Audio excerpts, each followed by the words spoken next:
예, 안녕하세요. 엘리트 앰비션입니다. 오늘은 그 부동산 거래를 하면서 소탐 대시를 하지 말자. 이렇게 작은 거에 이익을 탐내려 하다가 큰 거에 대해서 좀 큰 거에 대해 이익을 놓치지 말자. 이런 취지로 조금 여러분들에게 좀 공유를 하려고 합니다. 제 일단 사례를 먼저 말씀드릴게요. 제가 한 아파트 단지에 두 개의 매물을 한번 산 적이 있었습니다. 작년 얘기였습니다. 작년 얘기였는데 한 하나는 매물이 1억 8,300이었어요. 매매가가 계약서가 1억 8,300이었는데 보통 1억 8,300이 딱 돼 있으면 전세가 한 9천만 원 정도 돼 있었고 실투자금이 한 9,300이었죠. 이 매가가 1억 8,300이었는데 보통은 그러잖아요. 매수자 입장에서는 내가 300을 좀 깎고 싶잖아요. 그래서 1억 8천에 주시면 바로 계약금 넣겠다. 뭐 가계약금 넣겠다. 해가지고 1억 8천에 맞췄습니다. 맞춰가지고 제가 이제 그날 가계약금 넣으려고 했는데 그러지 말고 뭐 내일 그날이 이제 금요일이었거든요. 금요일이었으니까 그러지 말고 토요일 와서 계약서를 쓰자.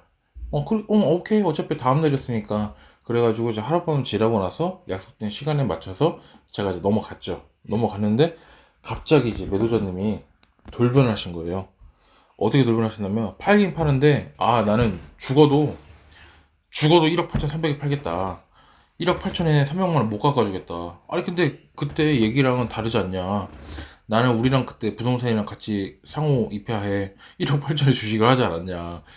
근데 막무가내로 그 저기 아주머니께서 1억 8,300이 아니면 안 팔겠다. 그렇게 나오는 거예요. 근데 솔직히 저는 그 얘기를 계속적으로 한번 저희 회의를 했지만 계속적으로 돌아온 답변은 무조건 막무가내로 1억 8,300 아니면 안 팔겠다. 나 안 팔겠다. 그렇게 얘기를 하니까 솔직히 뭐 300만 원이 적다면 적고 큰 금액이면 큰 금액인데 제가 순간적으로 좀 기분이 나쁘긴 했죠. 속으로는. 속마음으로 기분 나쁘게 했는데 어떻게든 제가 머리를 좀 했습니다. 두 가지 갈려였습니다. 첫 번째는 기분이 나쁘니까 그냥 박차고 나가서 계약을 파기할까? 어차피 돈도 내가 보내지 않았으니까 파기를 할까? 그 생각을 했지만 혹은 그냥 뭐 구찌가 금액이 1억 8,300인데 300만 원 가지고 이렇게 계약을 파기하는 건 좀 우습지 않나? 그런 생각이 좀 반복이 됐었는데 어쨌든 저는 그때 당시 판단으로는 그래도 이 물건 300만 원 조금 아쉽긴 하지만 그래도 1억 8,300을 하자 해가지고 오히려 깎았던 거를 다시 이제 원복을 시켜서 1억 8,300에 했습니다.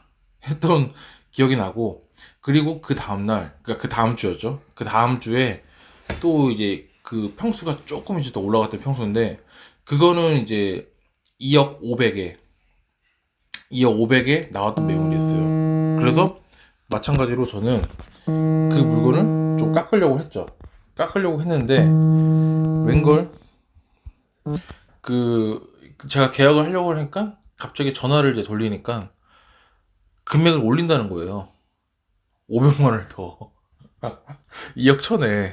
그래서 2억 500에도 살까 말까. 그러니까 오히려 2억 500이 시작점이었으니까 2억 500에서 깎으려고 했는데 2억 천을 불러버린 거예요. 500을 오히려 불러버려서. 근데 이것도 솔직히 보면 매수자 입장에서 굉장히 기분이 나쁘거든요.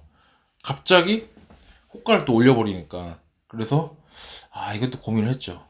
고민을 했는데 아, 그래도 그럼에도 불구하고 500만 원 더 지불하고 그냥 깎는 거 아무것도 없이 2억 천에 계약을 했습니다.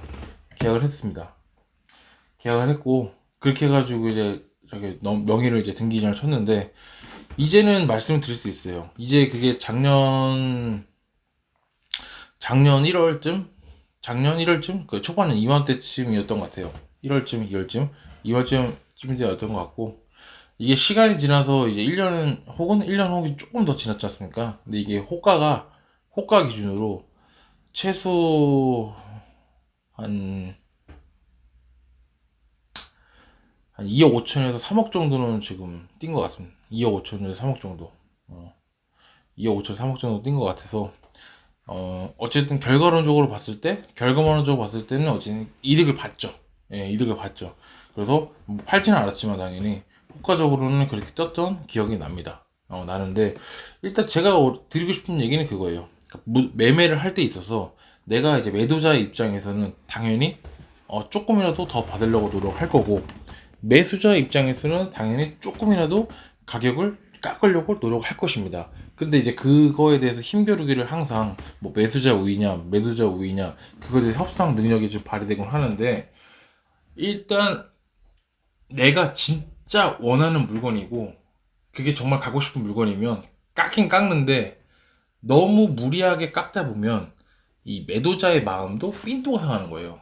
마음이 상한다 이거죠. 만약에 1억 8,300인데 보통적으로는 조금 우수리 떼가지고 1억 8천에 많이 거래를 하시죠. 보통은 깎아주긴 하겠지만 뭐 1억 8,200, 100, 1억 8천 이런 식으로 거래를 되는데, 보통 조금 이제 의욕이 넘치시는 매수자분들은 이렇게까지 가죠. 뭐 1억 7,500, 1억 8,300짜리 1억 7,500, 혹은 진짜 무리해서는 1억 7천, 뭐 이런 식으로 무리하게 가긴 가는데, 이게 매도자가 응해주면 상관이 없는데 매도자도 기분이 나쁠 수가 있어요. 그래가지고 아예 그냥 듣지도 않고 그냥 바로 그냥 단칼에 거절하는 경우도 있습니다. 그냥 아예 계약 파기가, 어느 정도 얘기가 상호 협의와의 조건을 얘기하고 있다가 어느 정도 거래가 되다가도 조금만 1, 200만 더 빼주세요 이렇게 하다가 매도자의 마음이 상하는 수가 있다. 그래서 어떻게 보면 부동산은 그 심리의 게임 같습니다. 심리의 게임. 그러니까 협상 같은 것도 어느 정도의 약간 사람을 좀 봐가면서 사람마다 좀 다르겠느냐. 그러니까 좀 잘 시원하게 잘 깎아주는 분도 있어요. 실제로 하다 보면 1,000만 원 같은 거도 깎는 것도 솔직히 일일이 다 완성가 금방 많이 있거든요. 근데 어떤 사람은 돈 100만 원 깎는 것도 되게 힘든 사람이 있단 말이에요. 그래서 사람에 따라서 그런 게 좌지우지 되니까, 여러분들도 아마 그 거래를 많이 하시다 보면 많이 느끼시게 될 거예요. 근데 제가 어쨌든 결론적으로 뭐냐면, 그런 매물, 그러니까 깎아서 기분이 좋은 건 알겠으나, 내가 300만 원 깎아서 500만 원 깎아서 기분이 좋은 건 알겠으나, 그 깎는 것보다 나중에 어쨌든 오르는 거를 내가 감안한다면 이 매물을 놓치지 않는 범위 내에서 깎는 게 굉장히 중요하다. 이거는 이제 제 경험에서 나왔던 얘기고요. 어쨌든 여러분들도 적어도 가격 협상에 대해서 그런 점들은 조금 이제 참고를 해줬으면 좋겠다는 마음가짐으로 영상 한번 남겨보겠습니다. 오늘도 영상 들어주셔서 감사하고요. 다음에 또 좋은 영상으로 인사드리겠습니다. 감사합니다.